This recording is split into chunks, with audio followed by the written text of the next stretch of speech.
का अंजाम। तहरीर नंबर 2521। अव्वल तो क्या दुवम सिवम तक ना आ सका था। बुध 17 मई 2023। मोहम्मद अहसन इरफान, कराची। आज दानियाल बहुत खुश था क्योंकि वो पूरी जमात में अव्वल आया था। अगले दिन जब वो स्कूल गया तो उसके हम जमात नवीद ने तरीफी लहजे में कहा, वाह भाई, दानी ने तो मैदान ही मार लिया।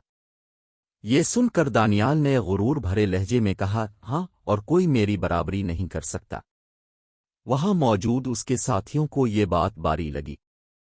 रफ्ता रफ्ता वो तकब्बुर में मुब्तला हो गया। गुरूर की वजह से दोस्तों को खातिर में ना लाता। आहिस्ता आहिस्ता वो अपने दोस्त खोता जा रहा था। वक्त गुजरता रहा और सालाना इम्तिहानात करीब आ गए। एक दिन वक्फे के दौरान दानियाल क्लास रूम में दाखिल हुआ तो ठिठक कर रुक गया। नवीद और अहमद पढ़ाई में मशगूल थे। वो तेजी से आगे बढ़ा और एक झटके से नवीद की किताब बंद कर दी और बोला, इतनी मेहनत मत करो, अव्वल तो मैं ही आऊंगा।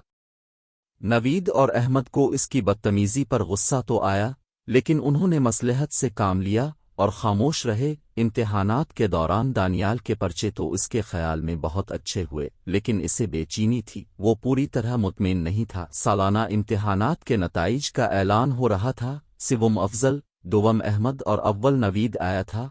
उनके नंबर इतने ज्यादा थे कि एक लम्हे के लिए दानियाल चकरा ही गया। अव्वल तो क्या दुवम सिवम तक ना आ सका था। गुरूर का सर नीचा हो चुका था।